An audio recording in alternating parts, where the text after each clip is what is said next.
Direito e Literatura está de volta a Distopias. Este é o tema do programa de hoje. E aqui no estúdio os nossos convidados ajudam a entender mais sobre o assunto por meio de referências literárias. Poderia começar perguntando, como de fato começo, sobre a origem do termo distopia e quanto de realidade se pode pensar sobre isso nas sociedades contemporâneas ou, se quiserem, especificamente sobre o Brasil. Pode começar, Luísa, se quiser, por favor.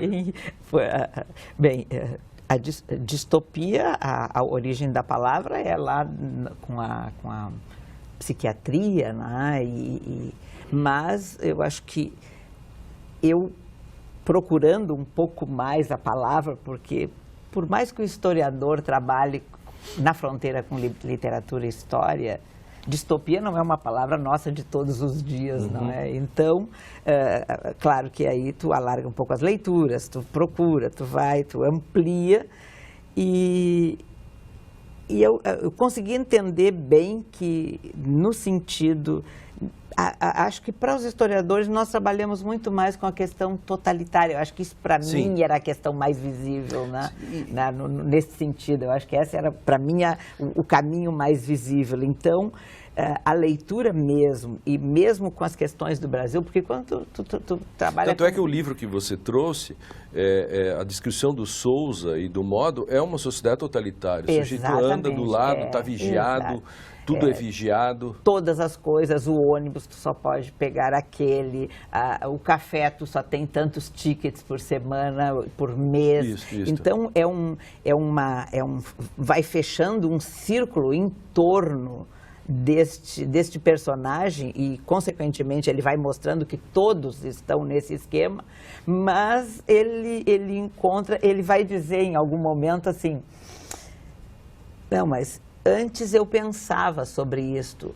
E em vários momentos ele diz, mas por que é que nós não fizemos nada? Né? O que aconteceu que nós não fizemos? Parece, essa questão, por que é que nós não fizemos nada, ou por que que nós não fazemos nada? Exato. Quer dizer, o silêncio eloquente numa sociedade totalitária. Diga. Eu comecei a analisar o termo distopia buscando o outro conceito, que é muito mais trabalhar na filosofia, que é o termo utopia. Claro. Como contrário. Como contrário. Temos o topos, uma palavra literalmente grega, topos, ou lugar, e que é o advérbio de negação, é o não. Tem as três formas de expressão do não em grego, dependendo da palavra que segue. Se inicia com vogal ou com uma consoante. E na tradição filosófica, temos várias obras que se enquadram, de alguma forma, lato sensu, portanto, no conceito de utopia, como a própria República de Platão, né? Depois Moros, que é a famosa utopia, a Cidade do Sol, a Nova Atlantis, e na contemporaneidade, no século XX, o grande autor que trabalhou a questão da utopia é Ernest Bloch, estudado pela nossa colega Susana Albornoz, o espírito da utopia, e ele linka a questão da utopia com o princípio esperança dele, que é uma obra de 3 volumes, foi traduzida ao português, das Prinzip Hoffnung. Então, para usar uma terminologia que já foi mencionada aqui, que tinha muito cara também, a questão da antecipação. Né? Sim. Nós temos uma questão temporal em jogo aqui, geralmente, né? Então, alguns até falam de ucronia, não necessariamente é lugar, mas é uma questão de deslocamento temporal. Não precisa nem ter um deslocamento de espacial, mas temporal. E há uma espécie de antecipação. E essa antecipação, ela pode ser positiva, pode ser negativa. No caso da distopia... Nas narrativas distópicas, né, a literatura funciona como essa espécie de oráculo, né, mas um oráculo pessimista. Um oráculo que aponta e antevê aquela desgraça que vai necessariamente incidir sobre a raça humana se ela continuar se comportando de tal maneira. Né? E via de regra, o herói, quando ele consegue sair do estado de alienação, né, esse herói se insurge contra o sistema. Mas isso Sim, não ele- significa sucesso. Não, ele se debate quase que mais do que ele se insurge se debatendo. Em geral, né? o final é bastante trágico. Como né, no Drake? caso do meu texto. E para apoiar o que tu De disseste, todos o próprio Bradbury, falando sobre o texto dele, disse: minha finalidade aqui, meu objetivo não é descrever, mas prevenir o futuro. Deixa eu perguntar para vocês o quanto, por exemplo, depois de 1984, do Orwell, sim, de tantos livros que trataram sobre distopias, de um modo ou de outro, do quanto tem de realidade isso, enquanto isso acabou se demonstrando. Veja que a antecipação de que falava, né, o Drayton, 1984, 1948, 49 foi escrito. Então, veja a antecipação. De quanto tem de realidade nas distopias e que acabaram, ou que são possíveis de se ver, ou que ainda nem aconteceram, mas que já foram antecipadas, como Admirável Mundo Novo e tantas coisas. O Saramago, numa entrevista que ele dá para um jornal norte-americano, em 2007, ele vai dizer que desse livro, Ensaio sobre a Cegueira, ele trata desses tempos sombrios em que nós vivemos. E ele complementa essa entrevista dizendo o seguinte: 1984 é agora. O Haiti é aqui, algo claro. assim.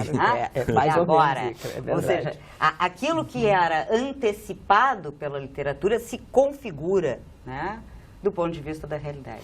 E quando aparecem uns livros assim, você não acha que são um pouco distópicos também, quando o Vargas Llosa escreve sobre a sociedade do espetáculo, a civilização do espetáculo, no rumo à idiotia?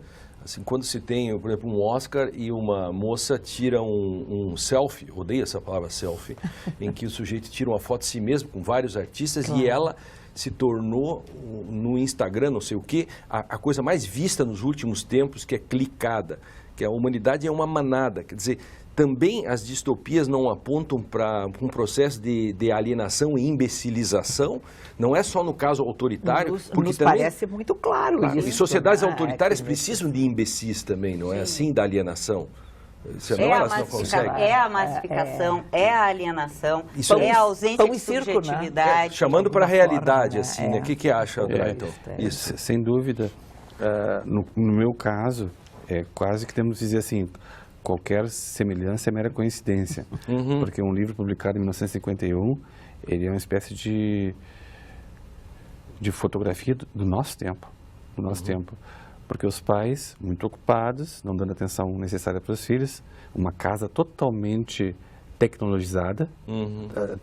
Inclusive, quando se senta no sofá, o sofá ele tem a capacidade tecnológica de afagar a pessoa que está sentada.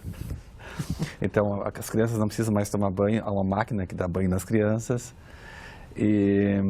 Então, eles vão ao quarto das crianças ver o que os dois filhos, o menino e a menina, ver o que eles estão fazendo. E aí, lá, viram que há uma espécie de selva, ou savana, ou como queiram, uma África virtual, vamos dizer assim, lá dentro daquele quarto, com leões, com sons, com odores da África. Como se fosse real. né? Como se fosse a África. Bom, o final do texto é bem interessante também. Então, sem dúvida, um grande poder de antecipação. Sem No caso do meu livro. É um texto de 51. Publicado em 51, a coletânea. Então, remetendo a textos já escritos anteriormente. 3D, tudo isso está presente, quer dizer, essa antecipação do que ele falava e que o Orwell admirava em Mundo Novo, a Guerra das Salamandras, que a gente debateu já no Direito e Literatura, que é um texto belíssimo, né? Tudo isso nos mostra do que ainda pode vir, não só do que está.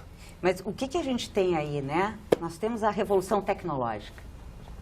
E aí é uma releitura, né, daquele mito da criatura que se volta contra o Criador, que está em 2001, uma Odisseia no Espaço. Né? Quer dizer, o homem cria as suas máquinas e há um momento em que essas máquinas dominam a humanidade. E para apoiar a fala da Riete, nós conversamos antes, o próprio quarto onde as crianças estão, ele adquire uma vida própria.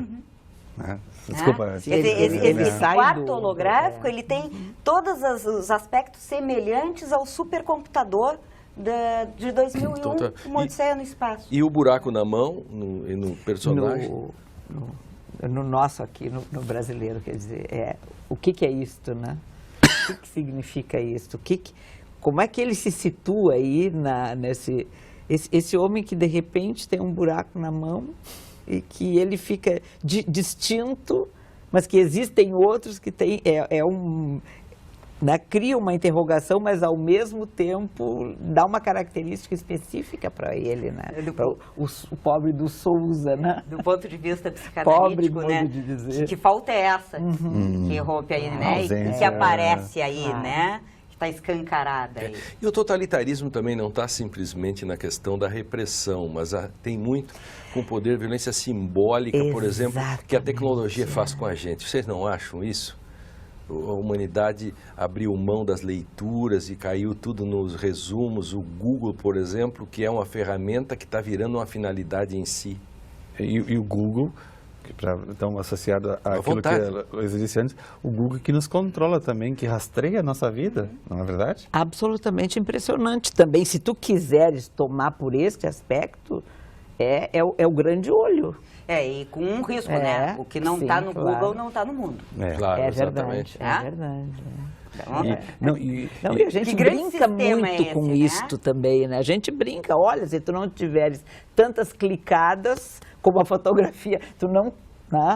Aquele teu evento não aconteceu, você é um fracasso. Exatamente, aquela tua foto não saiu, então estas é uma substituição. Um pouco voltando ao que o professor dizia sobre a literatura, né, sobre a importância de ler, a importância do escrito, para deixar de ser só resumo, né? Claro. Porque os nossos alunos é isto. Se a fotografia escrita é uma garantia contra o fracasso da memória, mas nós estamos exagerando, porque a gente fotografa tudo, né? Tudo. Inclusive, tudo. Isso... E nem olha depois as fotos. Não. Exato. Há um estudo em alemão sobre isso, lá em Bremen, uma faculdade que se ocupa com essa questão da imagem. O número de fotografias que nós temos da nossa infância, por exemplo, e o número de fotografia que nossos filhos têm ou netos. Agora, atualmente, né? Então, a diferença... Então, a própria proliferação de imagens está mudando a autoimagem do ser humano. Nós vivemos num mundo saturado de imagens, né? Vamos segurar isso para o outro bloco. Direito e Literatura vai agora para o intervalo, mas a seguir a discussão sobre distopias continua. Vamos falar sobre o empobrecimento da linguagem, que é a sequência disso, o endurecimento do direito, que o direito e literatura, e nós já voltamos. Não saia daí, vale a pena esperar.